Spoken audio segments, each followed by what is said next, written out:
नमस्कार, BDV news के इस बुलेटिन में आपके साथ मैं हूं स्वाति। शहर से जुड़ी खबरों को देखेंगे विस्तार से, लेकिन सबसे पहले एक नजर डालते हैं हेडलाइंस पर। लोकसभा चुनाव के पहले घटाए गए पेट्रोल डीजल के दाम। पेट्रोल और डीजल में 2 रुपए प्रति लीटर की कमी। आम जनता ने इसे बताया चुनावी राख।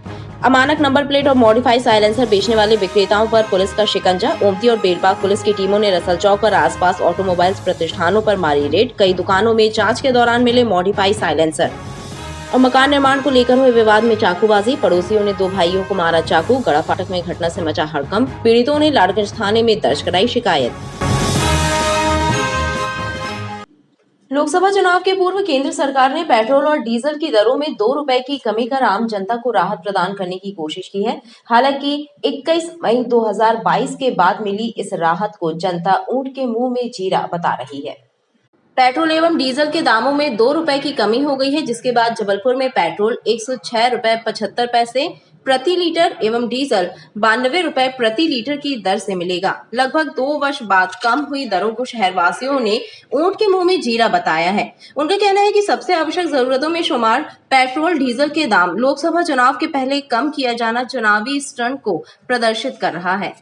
देखिए, ऐसा है कि हमारी जेब में ज़्यादा फर्क नहीं पड़ने वाला, लेकिन सरकार ने जो कमा लिया अगले 3 सालों में, है ना, जबकि इंटरनेशनल मार्केट में जो है अभी कच्चे तेल का भाव बहुत ज़्यादा कम है। तो उसके हिसाब से देखा जाए तो कम से कम 10 रुपये कम करने चाहिए थे इन लोगों को। और टैक्स का बोझ जो है वो जनता पर ही पड़ रहा है। सरकार तो कमा रही है, लेकिन टैक्स का बोझ जनता ही पड़ रहा है। अब चुनावी माहौल को देखते हुए उन्होंने 2 रुपये कम किए हैं, LPG पे 10 रुपये कम किए हैं, तो है ना, लेकिन ये है कि जनता पे इसका कोई फर्क नहीं पड़ने वाला। 2 रुपये में क्या मिलता है बता दो। जब कांग्रेस की सरकार थी तब 70-60 रुपये लीटर पेट्रोल तो हड़ताल करते थे। अब क्यों नहीं करते जब 108-120 पहुंच रहा है तेल? जो रेट पहले कांग्रेस देती थी वही रेट पे दो वापस से, भाजपा को भी बोलो। 2 रुपये घटाया है इनने को, क्या तो बोलते हैं बस। तो इससे असर पड़ रहा कुछ? का असर पड़ेगा? इतना बढ़ाया, 2 रुपये कम कर रहा तो कोई आसान कर रहा है क्या? कितना होना चाहिए? होना चाहिए 50-60 रुपये लीटर। शहरवासियों ने पेट्रोल डीजल की दरों को और कम करने पर जोर दिया है। महंगाई भत्ता नहीं मिलने से नाराज मध्य प्रदेश लिपिक वर्गीय शासकीय कर्मचारी संघ के द्वारा राज्य शासन के नाम एक पत्र जिला प्रशासन को सौंपा है और महंगाई भत्ते में 8% की वृद्धि करने की मांग की है। जो मजबूरी हो हमारी पूरी हो, संयुक्त मोर्चा जिंदाबाद जिंदाबाद। लिपिक वर्गीय शासकीय कर्मचारी संगठन ने जिला प्रशासन को एक मांग पत्र सौंपा है, जिसमें राज्य सरकार से मांग की गई है कि उनको 8% महंगाई भत्ता बढ़ा कर दिया जाए, क्योंकि केंद्र सरकार द्वारा कर्मचारियों को 50% डीए दिया जा रहा है और राज्य सरकार के कर्मियों को 42% डीए ही मिल रहा है। ये ज्ञापन नहीं है, ये हमारा मूलभूत अधिकार है, संवैधानिक अधिकार है। प्रदेश सरकार को समय समय पर केंद्र के समान बढ़े हुए महंगाई भत्ते देना चाहिए। खासकर 8% डीए के लिए पूरे प्रदेश में ज्ञापन का कार्यक्रम रखा गया। उसी की तारतम्य में आज जबलपुर शहर में मध्य प्रदेश लिपिक वर्ग कर्मचारी संघ का मैं जिला अध्यक्ष होने के नाते मैंने भी ज्ञापन दिया। माननीय मुख्यमंत्री जी से मैं कहना चाहता हूं कि शीघ्र ही 8% जो हमारा लंबित है डीए एरियर सहित भुगतान के आदेश जारी करें, आदर्श आचार संहिता लगने के पहले। पूरे प्रांत में आज ज्ञापन सौंपा जा रहा है और सरकार के कानों में जीव नहीं रेंग रहे, जबकि आचार संहिता लगने का समय करीब आ चुका है और हमारे कर्मचारियों का शोषण किया जा रहा है। और यदि हमारे इन कर्मचारियों की 8% डीए एवं गृह भाड़ा भत्ता इस प्रकार से जो कार्यभारित कर्मचारी हैं, मैं एक लघु वेतन कर्मचारी संघ के नाते कार्यभारित कर्मचारियों का भी नियमितीकरण का एवं छुट्टियों के नकदीकरण के भुगतान हेतु इन्हें मांग रखी गई है। अगर इन मांगों का निराकरण नहीं होता तो हमारा उग्र आंदोलन होगा। मांग पूरी न होने पर कर्मचारी संगठन ने उग्र आंदोलन करने की चेतावनी दी है। समर्थन मूल्य पर गेहूं उपार्जन की प्रक्रिया को लेकर कलेक्टर दीपक कुमार सक्सेना ने एक एडवाइजरी जारी की है और उसमें किसानों को कई महत्वपूर्ण जानकारियां दी गई हैं। खासकर कृषकों को कहा गया है कि वो केंद्र प्रभारी के भरोसे ना रहें, बल्कि गेहूं की तुलाई कराकर पावती लें और बोरियों में टैग लगाने की पुष्टि करने के बाद ही उपार्जन केंद्र से जाए। कलेक्टर के द्वारा जारी दिशा निर्देशों में बताया गया है कि बिना स्लॉट बुकिंग किए उपार्जन केंद्र पर गेहूं लाना वर्जित होगा एवं उनके पंजीयन निरस्त करने की प्रक्रिया भी की जाएगी। इसके अलावा नॉन FAQ गेहूं लाए जाने पर किसानों को ही गेहूं अपग्रेड कराने का खर्च वहन करना होगा। जिले में 125 रुपए बोनस के साथ 2400 प्रति क्विंटल की दर से गेहूं खरीदी 29 मार्च से आरंभ की जाएगी। इस बार राज्य शासन ने इस बात पर जोर दिया है कि साफ सुथरा और FAQ गेहूँ की खरीदा जाए। उसके लिए हम किसानों को जागरूक कर रहे हैं कि घर से वो साफ सफाई करवा के और साफ सुथरा गेहूँ लेके आएँ। इसके अलावा उपार्जन केंद्रों पर पंखे की, छन्नी की, मॉइस्चर मीटर की, ग्रेडिंग मशीन की व्यवस्था भी कर रहे हैं। यदि नॉन FAQ गेहूँ वहाँ यदि आएगा तो उसे अपग्रेड कराना पड़ेगा और अपग्रेड जो है वो किसान के खुद के खर्चे पे होगा। एक तो व्यवस्था ये रखी गई है, किसानों को कह रहे हैं कि वो पहले स्लॉट बुकिंग करें, इसके बाद ही उपार्जन केंद्रों पर पहुँचें। इस बार जो चेंजेस ये हुआ है कि हर 2 उपार्जन केंद्रों पे हमने 3 अधिकारियों की एक टीम बनाई है जो कि पूरे टाइम वहाँ निगरानी करेगी लगातार रह के और हर दिन की रिपोर्टिंग करेंगे। मच्छरों से फैलने वाले जापानी इंसेफेलाइटिस रोग के लक्षण, बचाव एवं इस बीमारी के इलाज के बारे में जानकारी देने सिविल लाइन क्षेत्र में स्वास्थ्य विभाग द्वारा एक राज्य स्तरीय कार्यशाला आयोजित की गई। जैपनीज इंसेफेलाइटिस संक्रमण से बचाव के लिए स्वास्थ्य विभाग द्वारा भी कवायद शुरू कर दी गई है। इस रोग के प्रति लोगों में जागरूकता लाने के लिए सिविल लाइन स्थित एक होटल में राज्य स्तरीय कार्यशाला का आयोजन किया गया, जिसमें स्वास्थ्य विभाग के अधिकारियों एवं विशेषज्ञ चिकित्सकों ने बताया कि मच्छर से फैलने वाली इस संक्रामक बीमारी में सिर दर्द एवं तेज बुखार के साथ ही मस्तिष्क में सूजन आती है और इसका इलाज टीके से हो सकता है। जैपनीज़ एन्सेफेलाइटिस जो एक वायरस के द्वारा होने वाला रोग है और मच्छर से ये फैलता है। इसमें काफ़ी कुछ रोल पिग्स का भी होता है, इसीलिए एक राज्य स्तरीय कार्यशाला यहाँ रखी गई है जिसमें हमारे पूरे राज्य से लोग प्रतिनिधि के रूप में आए हैं। मलेरिया विभाग से संबंधित लोग आए हैं जिनको ये जानकारी दी जाएगी कि इस रोग में क्या लक्षण होते हैं, क्या उसका इलाज होता है, इसके बाद इसका सर्वे किस तरह से किया जाए। जबलपुर में भी हमने सर्वे कराया है एक क्षेत्र का, तो बहुत अच्छे से शासन इसमें सचेत है और बहुत वृहद स्तर पे इस पर कार्यवाही हम लोग कर रहे हैं और उसी का एक भाग है कि इतनी बड़ी कार्यशाला यहाँ पूरे राज्य स्तर की आयोजित की जा रही है, जिसमें जो प्रतिभागी आए हैं उनको इस रोग से संबंधित प्रत्येक जानकारी दी जाएगी। कार्यशाला में इस रोग के कारण और निवारण पर विस्तृत चर्चा की गई। आयुष्मान योजना के सुपरवाइजरों के भुगतान में हो रहे विलंब से नाराज कर्मचारियों ने मेडिकल कॉलेज के प्रशासनिक भवन के सामने विरोध प्रदर्शन किया। कर्मचारियों का कहना है कि अधिकारी गफलतबाजी कर रहे हैं और डीन उनकी तरफ ध्यान नहीं दे रही। शासकीय तृतीय श्रेणी कर्मचारी संघ के सदस्यों ने नेताजी सुभाष चंद्र बोस मेडिकल कॉलेज के डीन कार्यालय के सामने विरोध प्रदर्शन किया और अपनी लंबित मांगों की तरफ मेडिकल प्रशासन का ध्यान आकर्षित कराने की कोशिश की। कर्मचारी संगठन ने आरोप लगाया कि आयुष्मान योजना के भुगतान में गड़बड़ी की जा रही है, लेकिन उच्च अधिकारी ध्यान नहीं दे रहे हैं। इससे मुख्य मांग हमारी आयुष्मान योजना के संबंध में है। यहाँ पे आयुष्मान योजना के संदर्भ में स्पष्ट निर्देश हैं कि जो शासन के तृतीय और चतुर्थ श्रेणी के कर्मचारी हैं जो कम वेतन पर यहाँ पर कार्यरत हैं, उन्हें आयुष्मान योजना का लाभ पहले दिया जाना चाहिए। पर यहाँ पर ऐसा न किया जाकर जो अधिकारी और डॉक्टर्स हैं वो अपना भुगतान पहले कर लेते हैं और कर्मचारियों को अपने भुगतान के लिए हमें बार बार अधिष्ठाता महोदय के समक्ष आना पड़ता है। हम उनसे निवेदन करते हैं कि चूँकि छोटे कर्मचारी छोटे वेतन पर यहाँ पर कार्यरत होते हैं, इसलिए उनका ध्यान पहले रखा जाना चाहिए, परंतु यहाँ उल्टी ही परिपाटी चल रही है। अभी नए जो नियम आए हैं 14 फरवरी को, उसमें कुछ अधिकारियों को और कुछ नए नियमों के तहत कुछ लोगों को छोड़ दिया गया है।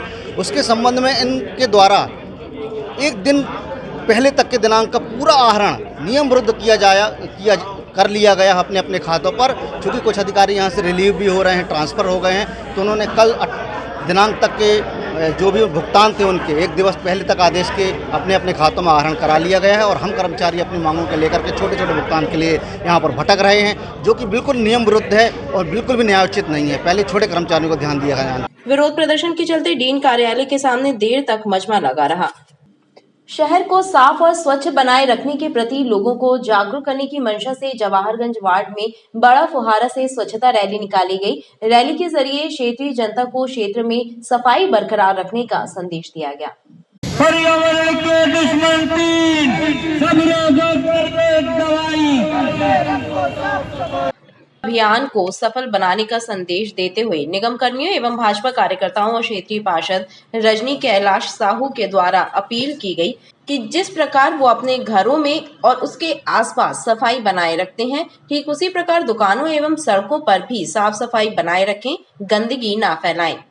फुआरा स्थित जवाहरगंज वार्ड फुआरा सराफा स्थित में नगर निगम के द्वारा स्वच्छता अभियान चलाए जाने में रैली निकाली गई है।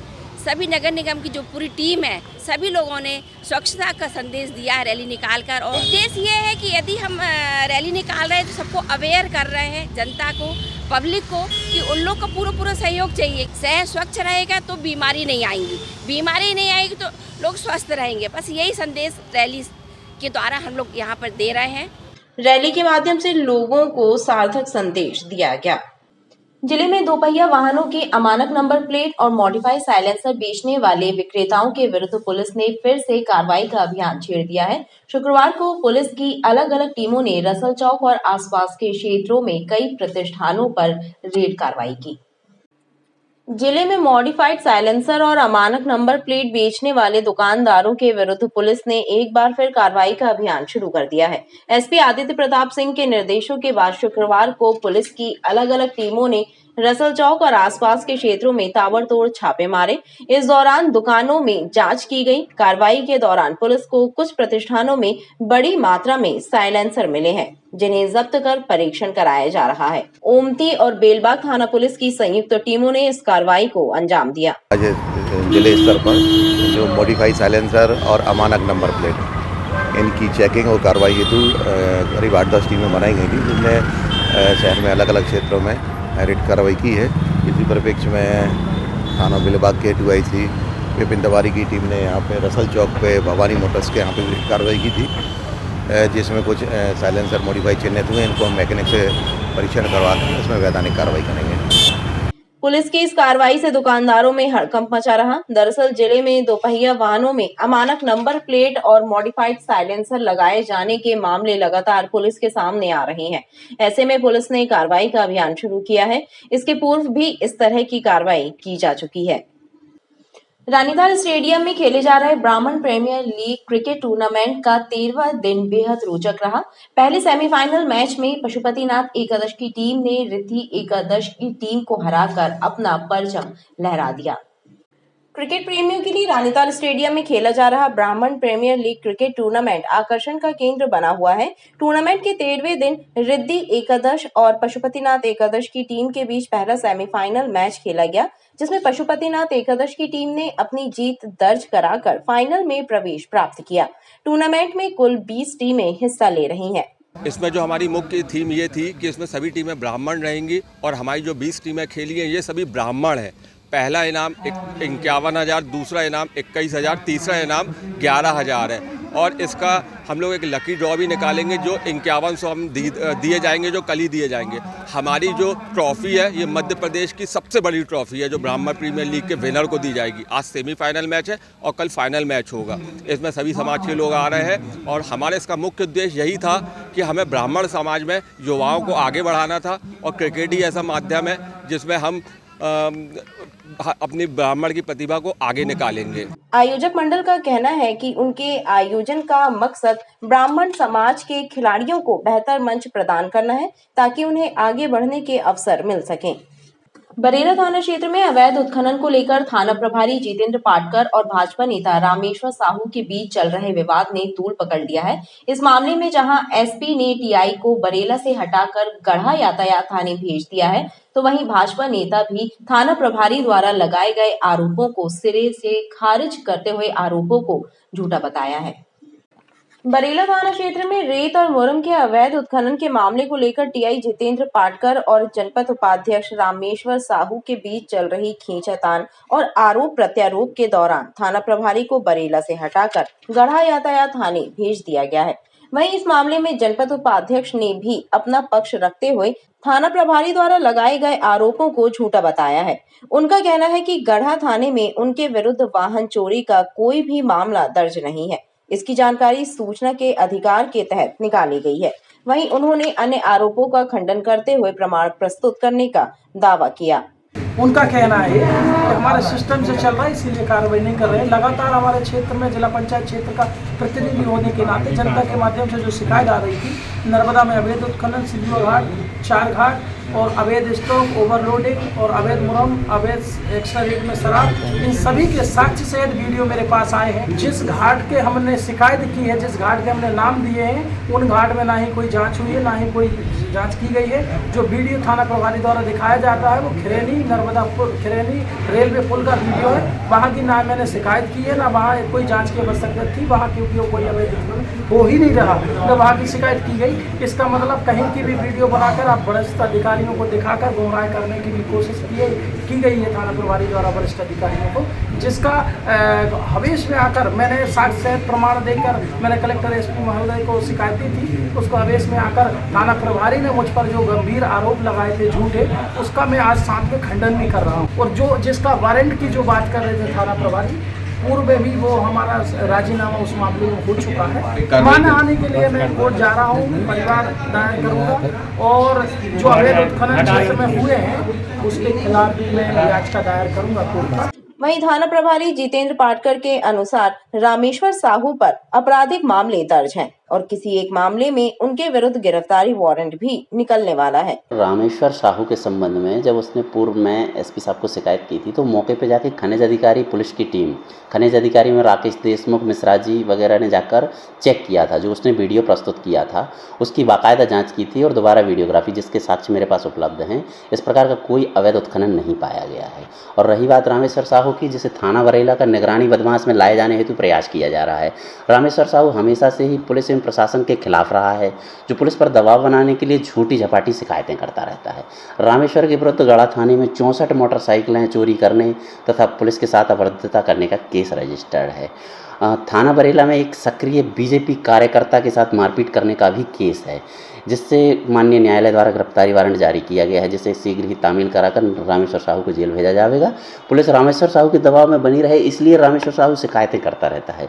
एक शिकायती आवेदन रामेश्वर साहू द्वारा बमनी के एक आवेदक के साथ लूट करने का भी है, जिसमें जाँच की जा रही है, कार्रवाई की जा रही है। बहरहाल इस पूरे मामले को लेकर भाजपा नेता ने कार्यालय में मानहानि का परिवाद दायर करने का निर्णय लिया है। गड़ा फाटक रविनगर में मकान निर्माण को लेकर हुए एक विवाद में पड़ोसी ने 2 भाइयों को चाकू मारकर घायल कर दिया। घटना से क्षेत्र में सनसनी फैल गई। पीड़ित परिवार ने इसकी शिकायत लाडगंज थाने में दर्ज कराई है और घायलों को उपचार के लिए जिला चिकित्सालय विक्टोरिया में भर्ती कराया गया है।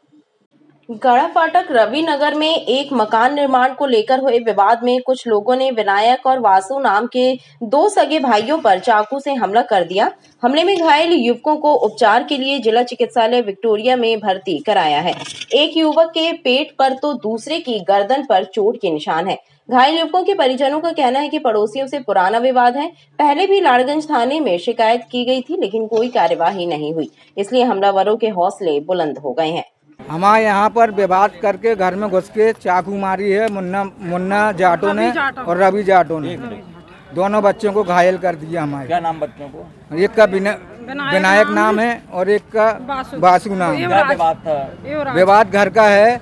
वो कह रहे थे हमको अपनी घर बनाना है, हमारा दीवार तोड़ दी, हमारा लैट्रिन तोड़ दी, हम लोग परेशान हो रहे हैं। गड़ा फाटक रविनगर में हम लोग रहते हैं, लाडगंज थाना लगता है। करी हमारे पड़ोस वाली रवि अहिरवार और मुन्ना अहिरवार नहीं, जाटो हैं ये लोग, अहिरवार नहीं है। तो ये लोग हमें 1 महीने पहले से परेशान करे। पहले भी हमने थाने में आके रिपोर्टी करी हैगी। भी ना हमारे छोटे वाले बच्चे को पकड़ लिया था जिसके गले में चक्कू लगी है, तो इसीलिए सब लोग उनको समझा ही रहे थे कि ऐसा क्यों कर रहे भैया, आस पड़ोस में रह के देखो, एकता से रहना चाहिए। पर वो लोगों ने कहना नहीं माना और है ना हमारे पीछे की जो लेटरिन बनी है उसकी दीवार उन्होंने पहले ही तोड़ दी थी और वहाँ से आके हमारे घर में हमला करा। हमारे बच्चों को, एक को पेट में चक्कू मारी, एक की गर्दन में चक्कू मारी। किन लोगों ने मारी? मुन्ना जाटो और क्या कहते हैं रवि जाटो ने।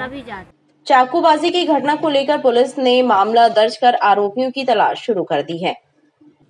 गड़ा थाना क्षेत्र मुजावर मोहल्ले में एक युवक ने फांसी लगाकर आत्महत्या कर ली। युवक मूलतः उत्तर प्रदेश गाजीपुर का रहने वाला था। घटना की जानकारी लगते ही गड़ा पुलिस मौके पर पहुंच गई थी। पुलिस ने मृतक के शव को पोस्टमार्टम के लिए भेजा है और मामले में मर्ग कायम कर घटना की जांच शुरू कर दी है। गढ़ा थाना क्षेत्र मुजावर मोहल्ले में रितेश शर्मा नामक एक युवक ने फांसी लगाकर आत्महत्या कर ली। रितेश का शव घर के कमरे में फांसी के फंदे पर झूलता पाया गया। घटना की जानकारी मिलते ही मृतक के परिजन और गढ़ा पुलिस मौके पर पहुंच गई थी। पुलिस ने शव को पोस्टमार्टम के लिए भेजा है। घटना स्थल पर पुलिस को शराब की खाली बोतलें, पानी का पाउच और नमकीन रखे मिले। पुलिस ने प्रारंभिक तौर पर युवक द्वारा आत्महत्या किए जाने का संदेह व्यक्त करते हुए मामले को जांच में लिया है।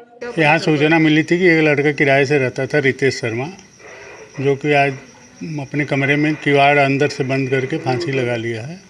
उसी सूचना पे आए थे, तो उसकी बॉडी को मेडिकल भिजवाया जा रहा है।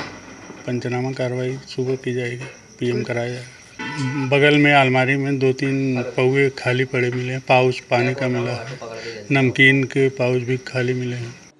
वहीं मृतक के रिश्तेदारों ने बताया कि वह फर्नीचर बनाने का काम करते थे। करीब 10 दिन पहले ही वह केरल से जबलपुर लौट कर आए थे। उन्होंने किन हालातों में यह कदम उठाया, परिजन और रिश्तेदार भी इस बात से अनजान हैं। ये मेरे मामा जी हैं, मेरे साथ में 3 साल केरल में थे। तो केरल में हम लोग साथ में काम कर रहे थे। मुझे पता भी नहीं कि ये कब से जबलपुर में आए हुए हैं। और आज मेरे को फ़ोन आया है मेरे भाई की तरफ से कि जो कि इनने फांसी लगा के ख़त्म हो गए हैं। तो मैंने अपना देखने के अनुसार मैं आ गया। मैं अपनी मम्मी को, भाई को लेके, सबको, दोस्तों को लेके आकर देख रहा हूँ तो मेरे मामा ही निकले। और क्या रीज़न है क्या नहीं है मेरे को पता नहीं है कि क्यों मरे हैं, किस लिए मरे हैं। जो मेरे मामा जी एक्सपायर हुए हैं उनका नाम रितेश शर्मा है। वो उत्तर प्रदेश से हैं, गाजीपुर सोहबल से। यहाँ पे काम करने आते तो फर्नीचर का काम करते हैं हम लोग, पूरा मॉडलर से रिलेटेड, मतलब पूरा काम करते हैं फर्नीचर का। बहरहाल पुलिस ने शव को पोस्टमार्टम के लिए भेजा है और मामले में मर्ग कायम किया है। खबरें लगातार जारी हैं, आप देखते रहिए BTV न्यूज़।